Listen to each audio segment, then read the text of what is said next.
నమస్తే, welcome to think Andhra. నేను మీ మాణిక్.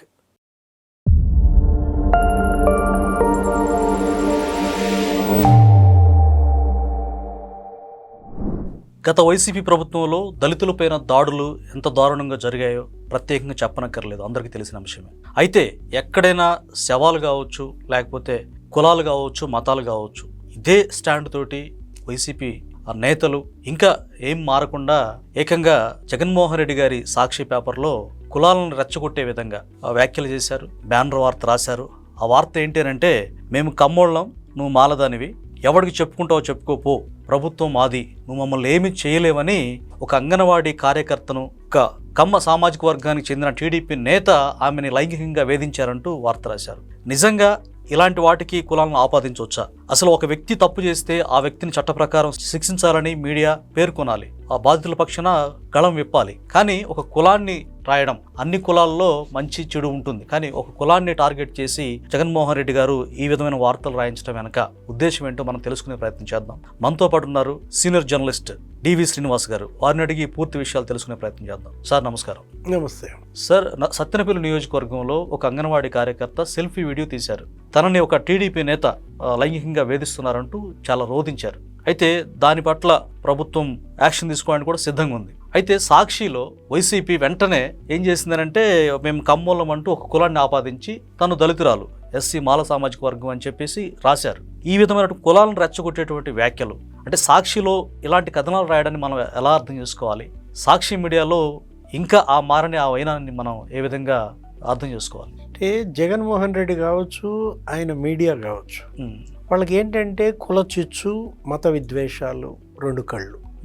వాళ్ళు చూసేది దాంతోనే, ఏది వాళ్ళ కళ్ళు చూసేది కుల చిచ్చు పెట్టడము, మత విద్వేషాలు రగిల్చడం. మనం చూసాం రాజమహేంద్రవరం, పగడాల ప్రవీణ్, అతను రోడ్డు ప్రమాదంలో చనిపోతే దానికి హత్య అనే ముసుగేసి ఎలా అక్కడ రెచ్చగొట్టాలని చూశారు, అసలు రాజమండ్రిని తగలబెట్టాలని చూశారు. అక్కడ పోగైనటువంటి మాస్ పొరపాటున గనక ఏదన్నా తీసుకుంటే, ఏది అక్కడ అది గనక గృహ దహనాలకు పాల్పడినా, సామూహిక దహనాలకు పాల్పడినా ఎలా ఉండేది? అంటే ఒక ఉపద్రవం తప్పింది. ప్రభుత్వాన్ని అభినందించాలా, పోలీసుని అభినందించాలా, ముఖ్యమంత్రి కానీ హోమ్ మినిస్టర్ కానీ నిజంగా ఆ సీసీ ఫుటేజులు, వందల సీసీ ఫుటేజులు బయటకు తీసి, ఆ ఎల్బీ నగర్లో ఏం జరిగింది, ఆ కీసర ఏం జరిగింది, ఆ టోల్ ప్లాజాల దగ్గర ఏం జరిగింది, ఆ మద్యం షాపుల దగ్గర ఏం జరిగింది, పెట్రోల్ బంకులో ఏం జరిగింది, ఆ ఎనికేపాడు ఆ ట్రాఫిక్ పోస్ట్ దగ్గర ఏం జరిగింది, ఏలూరు అక్కడ ఏం జరిగింది, అసలు అతను ప్రయాణించడానికి వీలుగా ఉన్నాడా? టూ వీలర్ మీద ఆయన అసలు ప్రయాణించే పరిస్థితిలో లేడు. పదే పదే పడిపోవటం, మాస్టర్ ప్రవీణ్ మగతలో ఉండడం, అయినా రోడ్డు మార్గాన అతను రావడం, చనిపోవడం, 4-5 సార్లు పడటం, రోడ్డు ప్రమాదమే అతని మరణానికి కారణమని ఇవన్నీ చూపిస్తుంటే అది హత్యగా ఆ జాన్ బెన్నీ లింగం అతను వివాదాస్పద వ్యాఖ్యలు చేశారు. వైసీపీ క్రిస్టియన్ మైనారిటీ సెల్ ఉపాధ్యక్షుడు అజయ్ బాబు, అరే ఎలా రెచ్చగొట్టారు, అటు హర్షకుమార్ కావచ్చు, ఇటు కేఏ పాల్ కావచ్చు, వాళ్ళ మాటలు. ఆ రోజు అక్కడ గనక ఆ మాబ్, ఆ డెడ్ బాడీ దగ్గర, ఆ పోస్ట్ మార్టం దగ్గర, హాస్పిటల్ దగ్గర గుమికూడిన వేల మంది క్రిస్టియన్స్, పాస్టర్లు ఏదైనా చేసుంటే, అసలు ఆ జాన్ బెన్నీ లింగం అనేవాడు ఏ విధమైన మాటలు మాట్లాడాడో మనం చూసాం. బైబిల్ పక్కన పెడితే ఊచ కోతే అని అన్నాడు. అంటే ఏం చేయాలనుకుంటున్నారు ఈ రాష్ట్రాన్ని? మత చిచ్చు పెట్టి రావణ కష్టం చేద్దామనా? అంటే అది ఉపద్రవం ఏదో ఆగింది, ఇవాళ బయటపడింది. ఏది సీసీ ఫుటేజీలు ఏదో రకంగా మరి ఇవాళ నిజం బయటకు వచ్చింది. అది మరి ఇంకా రాబోయే కుట్రలకి ఎలా? అంటే పూర్తి స్థాయిలో అది ఇంకా పోలీసు వారు అఫీషియల్గా పోస్ట్ మార్టం రిపోర్ట్ ఇంకా బయటపెట్టలేదు సార్. ఇంకోటి, అక్కడ మీరు అన్నట్టుగా మాబు చాలా వచ్చారు, అంటే వేల కొద్ది జనం వచ్చారు, పాస్టర్లు వచ్చారు, అందరూ కూడా చాలా సమయంగా డౌట్స్ వ్యక్తం చేశారు. కానీ వైసీపీ సంబంధించినటువంటి మీరు అన్నట్టుగా జాన్ లింగం అనే అతను చాలా ఒక వీధి రౌడీలాగా మాట్లాడని చెప్పొచ్చు. కేఏ పాల్ గారు కూడా ఏం మాట్లాడారు ఆయనకి అర్థం కాలేదు, రెచ్చగొట్టే విధంగా మాట్లాడారు. అయితే క్రైస్తవులు అక్కడ సంయమనం పాటించారు సార్. అయితే వైసీపీ వాళ్ళు మాత్రమే కుట్ర చేసినట్టుగా క్లియర్గా అర్థం అవుతుంది. అయితే అనుమానాస్పద మృతిగానే ఎఫ్ఐఆర్ అయింది సార్. అయితే ఆయన మీద ఆ కాల్తో, ఆ బూట్తో కానీ చెప్పుతో కానీ తన్నినట్టుగా కనిపిస్తూ ఉంది, రక్తం సిక్తమైంది. అది మొత్తం కూడా ఇప్పటికి కూడా అనుమానాస్పదంగానే ఉంది. అంటే కంప్లీట్గా ఇంకా పోలీసు వారు కూడా బయట పెట్టలేదు. అయితే దీన్ని వైసీపీ రాజకీయం చేస్తున్నమాట వాస్తవం. అంటే వీళ్ళంతా స్లీపర్ సెల్సా? ఖచ్చితంగా. ఏది వైసీపీ స్లీపర్ సెల్స్ ఇవాళ పాస్టర్ల ముసుగులో క్రిస్టియానిటీలో చేరి ఏ విధంగా ఇలా రెచ్చగొడుతున్నారు అంటే ఇప్పుడు ఇది ఏది ఇప్పుడు మీరు తీసుకున్నది అంగన్వాడీ కార్యకర్త ఒక మహిళ పట్ల వాడు ఎవరైనా సరే ఆ విధంగా మాట్లాడితే ఇవాళ సోషల్ మీడియాలో వైరల్ అవుతున్న నేపథ్యంలో అతను శిక్షార్హుడు. ఎవరు? ఆ బొడ్డు వెంకటేశ్వరరావు అనేవాడు. ఇవాళ అతను ఇప్పుడు నేరానికి కులం ఏంటి? అది కమ్మాడైనా, రెడ్ అయినా, లేకపోతే కాపు అయినా, మాలైనా, మాదిగైనా, అతను ఎవరైనా సరే అతను నేరం చేస్తే శిక్షార్హుడు. నేరానికి కులం ఏంటి? ఇప్పుడు నాయకుడికి కులం ఏంటి? పార్టీకి కులం ఏంటి? అంటే మీరు కులం కళ్ళతో తప్ప ఈ సమాజాన్ని చూడరా? జగన్మోహన్ రెడ్డి, ఆయన మీడియా, లేకపోతే వైఎస్ఆర్ కాంగ్రెస్ మనం గతంలో కూడా చూసాం. ఎలక్షన్ కమిషనర్కే కులం ఆపాదించారు. ఆయన ఏంటి? ఆయన సీనియర్ ఐఏఎస్. ఆయన ఎలక్షన్ కమిషనర్ పోస్టులో ఉంటే అతను చంద్రబాబు సామాజిక వర్గం అనడం ఏంటి? నిమ్మగడ్డ రమేష్ను ఉద్దేశించి. అంటే కులం కులం కులం ఏంటిది? దేనికి కులం? జనరల్గా కులం ఎక్కడ చూడాలి, ఎక్కడ చూస్తారంటే గతంలో పెళ్ళప్పుడు చూస్తారు, చావు అప్పుడు చూస్తారు అనేవాళ్ళు. అసలు ఈ మధ్య అది కూడా పోయింది. ఇప్పుడు ఏది ఇంటర్ క్యాస్ట్ మ్యారేజెస్ జరుగుతున్నాయి, ఇంకా చావులు, అన్ని చావులు, అందరి చావులకి అందరూ అటెండ్ అవుతున్నారు. అసలు కుల పునాదులపైనే నీ పార్టీ నిలబడాలనా లేకపోతే మత భవనాలు నిర్మించాలనా? జగన్మోహన్ రెడ్డి తన పార్టీని ఎలా తీసుకెళ్దాం అనుకుంటున్నాడు? గతంలో కూడా చూసాం. అతను ముఖ్యమంత్రి కాకముందు కూడా 36 మంది డిఎస్పీలు ఒకే సామాజిక వర్గం అన్నారు. దాన్ని ప్రచారం చేశారు. విజయసాయి రెడ్డి కానీ, జగన్మోహన్ రెడ్డి కానీ అప్పుడు ఇచ్చిన ప్రమోషన్స్ మొత్తం ఒకే కులానికి, కమ్మాళ్ళకే ఇచ్చారనంటే, అదే హోమ్ మినిస్టర్ జగన్ సీఎం అయిన తర్వాత సుచరిత ఏమని చెప్పింది? అందులో 5గురే కమ్మ, 36 మందిలో బీసీలు 8 మంది, ఎస్సీలు 6, ముస్లింలు 4, ఇట్లా అన్ని కులాలు ఇంత మంది ఉంటే సత్యదూర ఆరోపణలు. అంటే ఏంటి? కేవలం కులచిచ్చు పెట్టడం కోసం కమ్మాళ్ళని ఈ విధంగా టార్గెట్ చేస్తున్నారా జగన్మోహన్ రెడ్డి? ఇప్పుడు బొడ్డు వెంకటేశ్వరరావు వాడే కులస్తుడైనా వాడు ఆ అమ్మాయిని ఇబ్బంది పెడితే చంద్రబాబు చర్యలు తీసుకోవాలి. తెలుగుదేశం పార్టీ అతను సస్పెండ్ చేయాలి. ఎందుకంటే ఇవాళ ప్రతి సభలో చంద్రబాబు ముఖ్యమంత్రిగా ఏమని చెబుతున్నారు? ఆడపిల్ల మీద చెయ్యేస్తే అదే ఆఖరి రోజు అని. అవును, నేను ఉపేక్షించే ప్రసక్తే లేదన్నప్పుడు ఈ బొడ్డు వెంకటేశ్వరరావు ఎవరు, లేకపోతే ఇంకొకటి ఎవరు ఎందుకు కాపాడతారు? ఈ ఇష్యూలో బాధితురాలు ఆ అంగన్వాడీ కార్యకర్త సత్తెనపల్లి. ఇప్పుడు ఆమె ఏ కులమైన అనవసరం, ఒక మహిళ.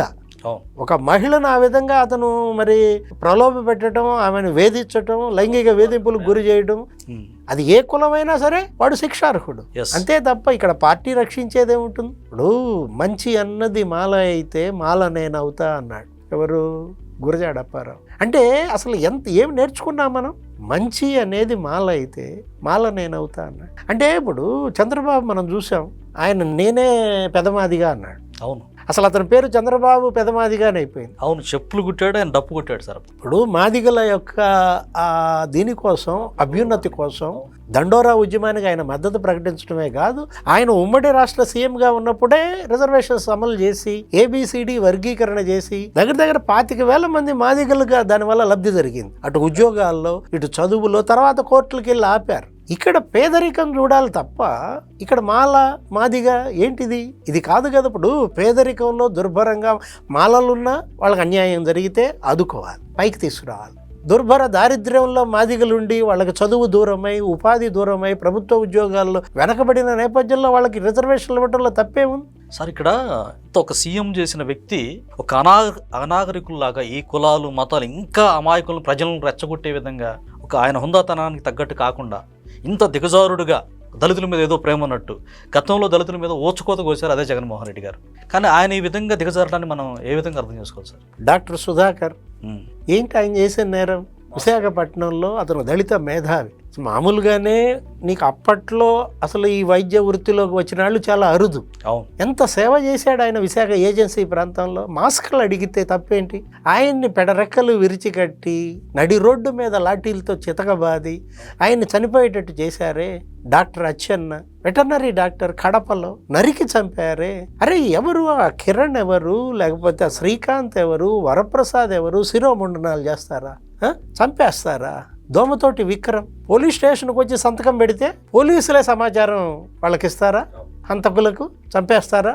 ఏమైపోయింది అప్పుడు ఈ కులం? అప్పుడు ఎందుకని జగన్మోహన్ రెడ్డి ఆ కుటుంబాలను పరామర్శించలేదు? వాళ్ళకి అండగా నిలబడలేదు ఈ సాక్షి మీడియా, జగన్మోహన్ రెడ్డి మీడియా? ఎందుకని రాయలేదు? ఆ కుటుంబాలకు ఎందుకని న్యాయం చేయలేదు? నిన్న హోమ్ మినిస్టర్ వెళ్ళి డాక్టర్ సుధాకర్ తల్లిని పరామర్శించింది.